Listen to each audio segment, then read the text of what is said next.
Shalom, shalom. My name is Dayvaughn Mays, and today we are going to be talking about Kanye, Kyrie, Martin Luther King, and what the Torah says. I'm sure everybody's aware of the recent events. I kind of fell back a little bit just to see what anybody was going to put out, just to see what kind of content was going to come from this, and if it was going to be, positive, negative, Torah based, emotionally based. So I decided to put something together. I'm gonna break it up into a couple of different parts. I don't want it to be too long, just so it can be digestible. So we'll get right into it. So Clouds of Torah presents Kanye, Kyrie, Martin Luther King, and what the Torah says. So some of the things that's on the table is what is a Jew? Are the blacks the Jews? Are the blacks the only Jews? Are there any fake Jews? You know, um, it seems to be a lot of disinformation out there, or misinformation. So let's see what Martin Luther King said about this, because everybody kind of holds him up as a high authority figure as far as trying to bring peace. So he says in his famous speech, "I have a dream that my four little children will one day live in a nation where they will not be judged by the color of their skin, but by the content of their character.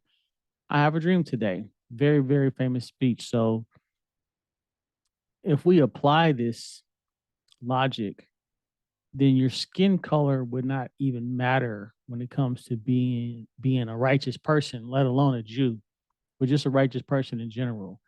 Every religion, every denomination, every race has their good and bad actors.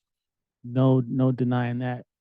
So, you know, if you're going to put everybody in one category based off of what they call themselves, it's just not fair when you apply that, because if somebody does that, then somebody can turn around and do it to them. You can't say, well, the Jews did this. Well, somebody that was a Jew might have done that, because you can't say, the blacks did this, because somebody black might have done that, but you can't put everybody in the same pot. You know what I mean? It's just simply not fair. So here's the serious charges. So what is a Jew? Fake Jews, white Jews, black Hebrew Israelites, Hebrews to Negroes. These are all the things that, between Kanye and Kyrie, this is the topics that have come up. Jews are responsible for rap exploiting blacks, Jews control Hollywood and the music industry, etc. Is this true? Well, we're gonna find that out. And Jews were involved with slavery. So to say these things implies that only Jews were doing these things. And it kind of implies that this is what a Jew does, let alone anybody. We know for sure Christians were involved with slavery. Does Christianity teach that? If you read the New Testament, you decide. Does the Torah teach slavery, the kidnapping of people? Does it teach that? So if somebody Jewish does that, are they representing the Torah? Well, we're going to get into all these things. So, assignments and choices. So to be from any type of faith background, there's assignments. The Torah tells the Jews to be the light, or Israel to be a light to the nations, and they're given assignments, but they also have choices. They're not robots. Jeremiah 1:4-8. Then the word of the Lord came to me, saying, "Before I formed you in the womb, I knew you. Before you were born, I sanctified you. I ordained you a prophet to the nations." Then said I, "Ah, Lord God, behold, I cannot speak, for I am a youth." But the Lord said to me, "Do not say I am a youth, for you shall go to all to whom I send you, and whatever I command you, you shall speak. Do not be afraid of their faces, for I am with you to deliver you," says the Lord. Now remember, Moses didn't want to go to Egypt either. He had an argument. I'm stuttering. Basically, I'm not the man for the job, and he still had to go. Now he had a choice, but the Most High convinced him. Um, just like Jeremiah had a choice. He's like, "Oh, I'm a youth." The Most High said, "No, Don't say I'm a youth. You're going to do what I told you to do. Jonah 1:1. Now the word of the Lord came to Jonah, the son of Amittai, saying, Arise, go to Nineveh, that great city, and cry out against it, for their wickedness has come up before me. But Jonah arose to flee to Tarshish from the presence of the Lord. So we see, again, somebody didn't want to listen to what God told him to do. They had a choice. Jonah tried to run. He eventually was convinced otherwise as well. But they still, their first impulse was, I don't want to do this. Jeremiah 1:17. Now get ready, stand up and tell them everything that I command you. Do not be intimidated by them. I will cause you to cower before them.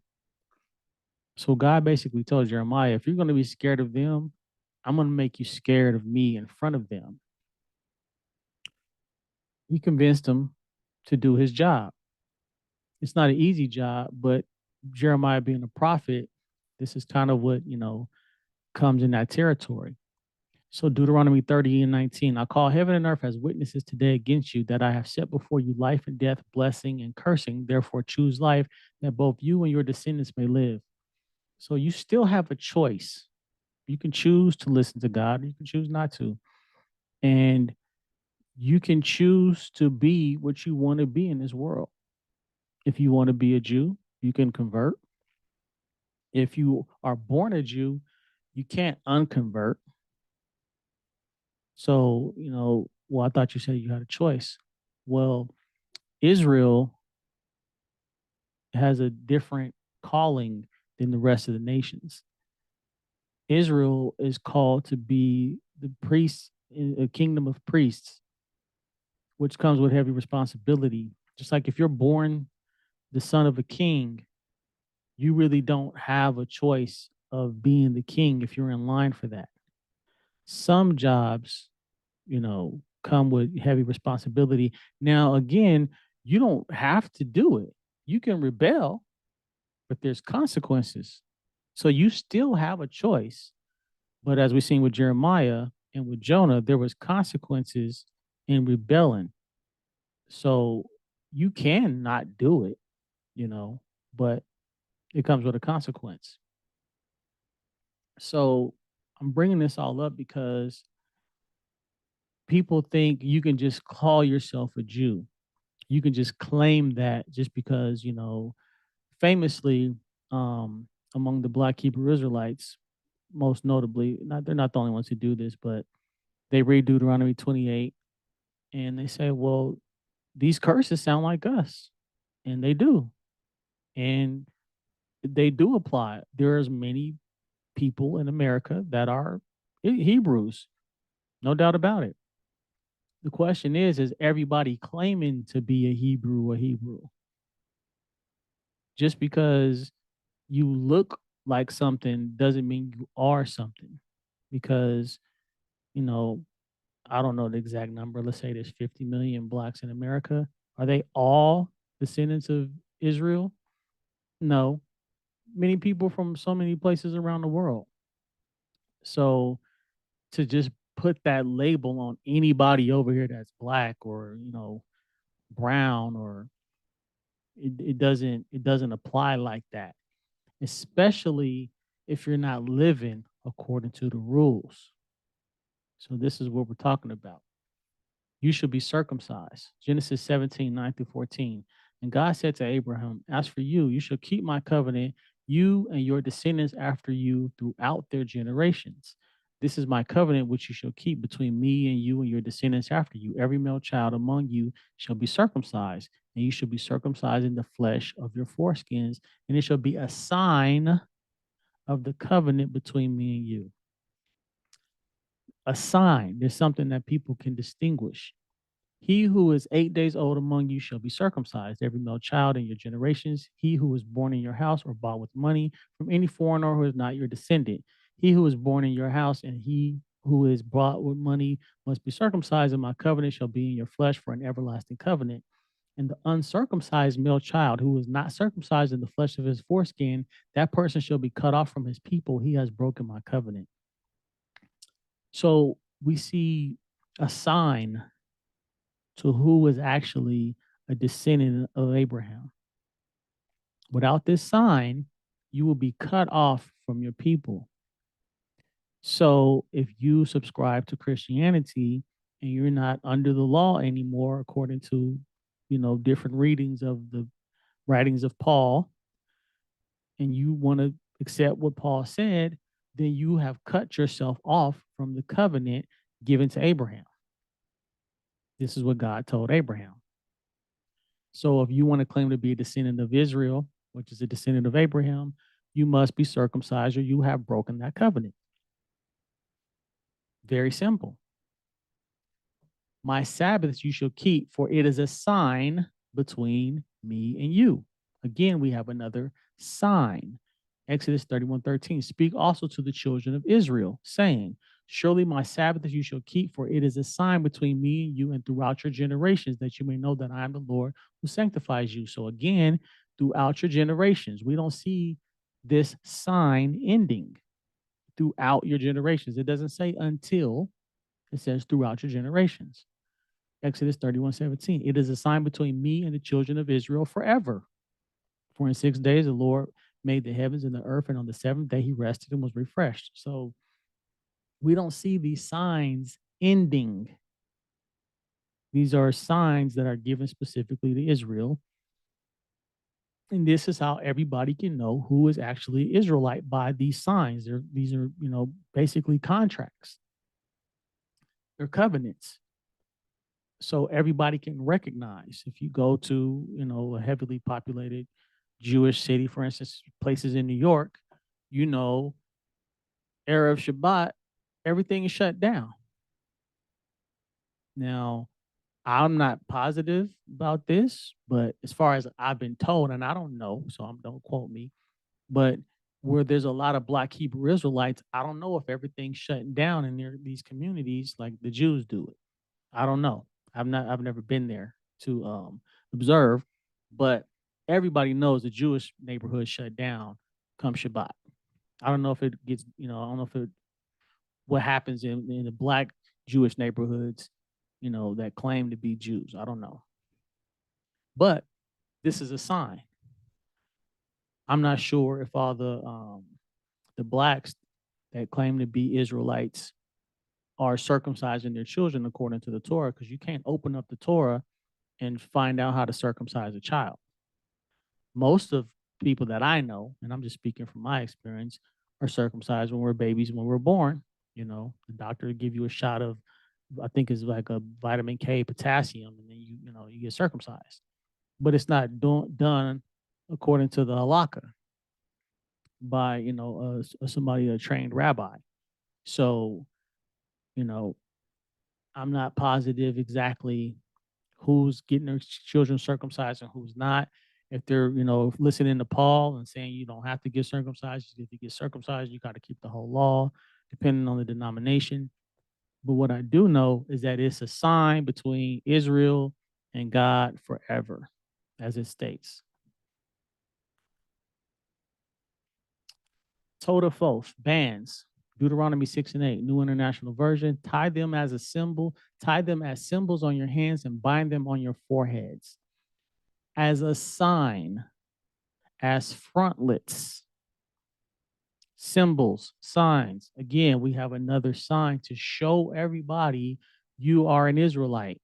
So we got circumcision, we got the Sabbath, and we got what this word is going to basically translate into is what we call tefillin or phylacteries. So we see in the Hebrew it's called a sign. In the Strong's 226 and in the Strong's 2903, we see as frontlets. So look this up yourself. What does this mean? NAS Exhaustive Concordance. Definition, bands. NASB translation, frontals, phylacteries. Englishman's Concordance. Toda Foth, 3 occurrences. Exodus 13:16. On your hand and as phylacteries on your forehead in the NAS translation. What is a phylactery? So Ellicott's commentary for English readers, it shall be for a token. See the comment on Exodus 13:9. The frontlets, Todafoth, of this passage in Deuteronomy 6:8 were called tefillim in Chaldee, both words signifying properly bands or circlets. The injunction of the subject, which are here given, might undoubtedly be explained as metaphorical, but those in Deuteronomy 6:6-9 seem to have been intended and were certainly understood literally. Benson commentary, Exodus 13:16. For frontlets between thine eyes, as conspicuous as anything fixed to thy forehead or between thine eyes, that is, they were constantly to retain such a sense of their deliverance as if they had had it before their eyes. So this is something that was a sign that was put literally on the foreheads of the children of Israel. The word phylacteries is also used in the New Testament, for those who are not aware of that. Cambridge Bible for schools and colleges, frontlets, Hebrew, totafoth, properly perhaps the Arabic tafa to make a circuit, circlets or headbands, Deuteronomy 6:8, Deuteronomy 11:18. The word takes the place of the memorial in verse 9. Originally, as the comparative study of religions makes probable, the frontlet was some kind of badge worn upon the forehead as a mark of belonging to the national deity by which he might know who were his. Again, a sign, and like an amulet, guaranteeing them his protection, and also reminding those who bore it of their ceremonial duties towards him. Here it is merely said that the redemption of the firstborn is to be for, i.e., to serve the same purpose as a sign or ritual mark, see on verse 9, upon the head and on frontlets, and frontlets on the forehead, and reminding Israel of his duties towards Jehovah. So we see commentaries, we see the Hebrew, we see the verses telling you there are signs to mark Israel. These are literal signs. Circumcision, Sabbath to feeling. These three signs are visual markers for those that belong to the Most High. It is not your skin color or where you were born. Exodus 31:14, you shall keep the Sabbath. Therefore, it is holy to you. Everyone who profanes it shall surely be put to death. For whoever does any work on it, that person shall be cut off from among his people. We see the same language in Genesis 17:14. And the uncircumcised male child who is not circumcised in the flesh of his foreskin, that person shall be cut off from his people. He has broken my covenant. So we see two times, the two signs so far, we see that that person will be cut off. Representation, Deuteronomy 6:4-9. Hear, O Israel, the Lord our God, the Lord is one. You shall love the Lord your God with all your heart, with all your soul, with all your strength.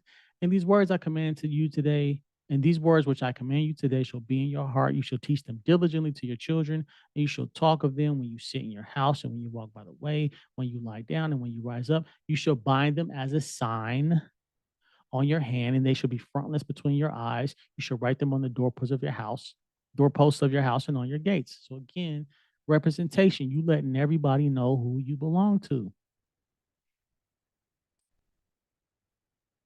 Skin color does not determine your status. These signs do. Deuteronomy 11:26-28. Behold, I set before you today a blessing and a curse. The blessing, if you obey the commandments of the Lord your God, which I command you today, and the curse, if you do not obey the commandments of the Lord your God, but turn aside from the way which I command you today to go after gods which you have not known. Skin color is not the factor in the signs of determining for anybody to determine if you were Israelite or not. If you're not keeping Shabbat, if you're not circumcising, if you are not circumcised and you're not circumcising your children, and if you're not wearing tefillin, you're not an Israelite. You're cut off. So even if you are a true bloodline descendant and you're not doing these things, you're cut off from your people. So if you out here screaming at people that they fake Jews and you yourself are not subscribing to the Torah, then what does that make you? So this is what we're dealing with. So that was just real quick. This is part one, something to digest, chew on a little bit, think about it. Skin color is not brought up concerning these signs. It's simply obedience to the creator so everybody will know who belongs to him. And with that, that's part one, and I'll talk to you later. Shalom.